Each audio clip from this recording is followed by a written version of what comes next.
নমস্কার বন্ধুরা, আশা করি সবাই ভীষণ ভালো আছো। আমিও ভালো আছি। আজকে তোমাদের সাথে চিকেন বিরিয়ানি রেসিপি শেয়ার করব, একদম ঘরোয়া পদ্ধতিতে খুব সহজে তোমরা এটা বানাতে পারবে। চিকেন বিরিয়ানি বানাবার জন্য বন্ধুরা চালটাকে কিন্তু আগে থেকে জলে ধুয়ে 45 মিনিট মতো ভিজিয়ে রাখতে হবে। আর চিকেন নিয়েছি এখানে আমি প্রায় 1 কিলো মতো। চিকেনটাকেও পরিষ্কার মতো জলে ধুয়ে নিয়েছি। আর সাইজটা কিন্তু একটু বড় হলে বিরিয়ানিতে খেতে ভালো লাগে। চিকেন বিরিয়ানিতে আলু তো দিতেই হবে, আলু তো মাস্ট, কারণ আলু ছাড়া বিরিয়ানি খেতে ভালো লাগে না। আলুটাকে আমি বড় বড় করে কেটে লবণ হলুদ দিয়ে ভালো মতো ভেজে রেখে দিয়েছি। এখন আমি কিছু মশলা নিয়েছি, সেটা তোমাদেরকে দেখাচ্ছি।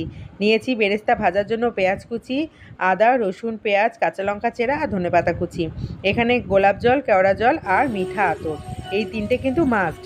প্রথমে চিকেনটার মধ্যে লবণ হলুদ লঙ্কার গুঁড়ো ধনের গুঁড়ো জিরের গুঁড়ো সমস্ত কিছু দিয়ে ভালো মতো মশলাটা মাখিয়ে নিতে হবে। নর্মালি যেমন আমরা মাংস রান্না করি ঠিক সেরকমভাবে কিন্তু চিকেনটাকে তৈরি করে নিতে হবে। আর এখানে আমি লেবুর রস দিয়েছি, তবে এটা অপশনাল, তোমরা চাইলে দিতেও পারো নাও দিতে পারো। তোমরা এখানে টক দইও ব্যবহার করতে পারো। কেমন, এখানে আমি একটা পাতিলেবু দিয়েছি, টক দই তোমরা এখানে ব্যবহার করতে পারো। আর এখানে দেখো এখন আমি দিয়ে দিচ্ছি সর্ষের তেল। সর্ষের তেল দিলে চিকেন কিন্তু অনেকটা সফট হয় বন্ধুরা, তাই আমি সর্ষের তেল এখানে দিয়েছি। ভালো মতো এখন চিকেনের গায়ে মশলাগুলো মাখিয়ে নিয়েছি। চিকেন বিরিয়ানি তো তোমরাও অনেক মানে ভালোভাবে বানিয়েছো, অনেক রকমভাবে বানিয়েছো। তোমরাও আমাকে জানিও কমেন্টে যে তোমাদের আমার রেসিপিটা কেমন লাগলো। তবে আমি ঘরোয়া পদ্ধতিতে সহজ সরলভাবে এটা বানিয়েছি, খেতে কিন্তু দুর্দান্ত হয়েছে। বিরিয়ানির ভাতটা তৈরি করব বলে ডেচকি বসিয়ে দিয়েছি। আর বড় ডেচকি নেবে, আর জলটাও একটু বেশি দেবে, তাহলে ভাতগুলো খোলামেলা মতো রান্না হবে। আর এদিকে আমি করেছি কি, একটা ড্রাই রোস্ট করছি শুকনো বিরিয়ানির মশলাগুলোকে। যেহেতু মিক্সারে দিয়ে একটু পাউডার তৈরি করব, তার জন্য শুকনো কড়াইতে একটু নাড়াচাড়া করে নেবে। আর এরকমভাবে একটু ভালো মতো মিক্সারে পেস্ট করে নিলে মশলাটা রেডি হয়ে গেল। তবে এখন তো রেডিমেড মশলা অনেক বেরিয়ে গেছে, তবে আমার মনে হয় রেডিমেড মশলা থেকে হাতে বানিয়ে নিলে খুব ভালো হয় মশলাটা। এখন চিকেনের মধ্যে পেস্টটা দিয়ে দিলাম, আদা রসুন পেঁয়াজ আর একটু কাঁচা লঙ্কার পেস্ট। ঝালটা কিন্তু বন্ধুরা বুঝে শুনে দিও। আর এদিকে আমি মশলাটা কষাতে কষাতে মাঝের মধ্যে কিন্তু বিরিয়ানির ভাতটাকেও নাড়াচাড়া করছি, কারণ বিরিয়ানির ভাতটা যদি গলে যায় তাহলে কিন্তু বিরিয়ানিটা একদম মাটি মারা যাবে, মানে খেতেই পারবে না। সেই জন্য বিরিয়ানির ভাত কিন্তু 75% মতো তৈরি করবে, বাকি 25% দমের মধ্যে তৈরি হয়ে যাবে। কেমন, আর আমার এদিকে মাংসটাও একদম রেডি হয়ে গেছে। দেখো মাংসটার মধ্যে একটু তেলটা বেশি দেবে। আর পেঁয়াজ কুচি দিয়েছি, কাঁচা লঙ্কা চেরা আমি দিয়েছি। তবে ঝালটা কিন্তু তোমরা বুঝে শুনে দিও, মাঝের মধ্যে কিন্তু ভাতটা একটু চেক করে নেবে বন্ধুরা, কারণ ভাত যদি গলে যায় তাহলে কিন্তু আর বিরিয়ানি খেতে হবে না, ভাত দিয়ে মাংস দিয়ে মেখে খেয়ে নিতে হবে। কেমন, এখন আলুটা দিয়েও চিকেনটাকে ভালো মতো আমি কষিয়ে নিচ্ছি। আর একবার ভালো মতো চালটা আমি দেখে নিলাম। তো ফাইনালি আমার ভাতটা কিন্তু একদম হয়ে এসছে।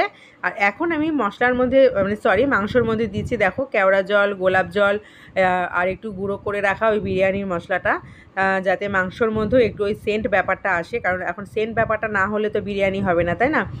তো এই ব্যাপারগুলো একটু খেয়াল রাখতে হবে। আর একটু তেলের পরিমাণটা দেবে আর একটু সামান্য জল দেবে, কারণ মাংসটা একটু সেদ্ধভাব হবে কষানোর মধ্যে, বাকিটা তো তৈরি হবে দমে, তাই না?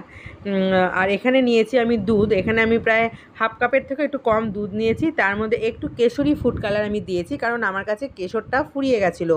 কেশর দিয়ে এটা আমি তৈরি করতে পারো, আবার কেশরি ফুড কালার দিয়েও এটা রেডি করতে পারো। ভাতটা রেডি হয়ে গেছে। একটা ঝুড়ির মধ্যে আমি ফ্যানটা ভালো মতো ঝরিয়ে একটু ছড়িয়ে বিছিয়ে দিয়েছি। এইভাবে কিন্তু ভাতটাকে রেডি করে নেবে। বিরিয়ানির ভাতটা কিন্তু হচ্ছে ভীষণ ইম্পর্টেন্ট। ভাত যদি ঠিকঠাক তৈরি না করো বিরিয়ানি কিন্তু তৈরি হবে না। এখন দেখো সবথেকে মেন পার্টে চলে এসেছি। এটা হচ্ছে স্টেপ বাই স্টেপ করতে হবে। ডেচকির সবার নিচে দিয়ে দিলাম কিছুটা পরিমাণে গ্রেভি, মানে তেল জাতীয় যে গ্রেভিটা থাকে, আর দিয়ে দিচ্ছি এখন ভাত। ওপর দিয়ে ভাতটা ছড়িয়ে দেবে এরকমভাবে। তার উপরে তোমরা চিকেনটাকে দিয়ে দেবে, বেশ কিছুটা আলু দিয়ে দেবে। তোমরা চাইলে এখানে ডিমও ব্যবহার করতে পারো, তবে ডিমটা এখন দেবে না, ডিমটা দিতে হলে সবার লাস্টে দেবে। কেমন, আবার এর মধ্যে দিয়ে দিচ্ছি কিছুটা গোলাপ জল কেওড়া জল ঘি গরম মশলা, মানে গোটা গরম মশলা যেটা বিরিয়ানির মশলা আর কি, সেই মানে মশলার গুঁড়োটা।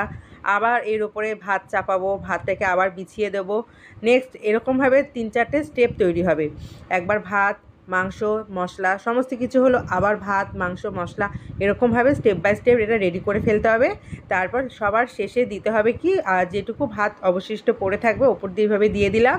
এবার দিয়ে দেবো বাকি যে গ্রেভিটা ছিল, সেই গ্রেভিটা ওপর দিয়ে দেবো। এটা পুরো ভাতটাকে কভার করে ফেলবে। দমে যখন বসাবো। আর কেশরি ফুড কালার যেটা মিশিয়েছি দুধের মধ্যে, ওটা সবার শেষে আমি ছড়িয়ে দেবো। আবারও কেওড়া জল, গোলাপ জল, মিঠা আতর, বিরিয়ানির মশলা, আর দেবো হচ্ছে তোমার ঘি সবার শেষে।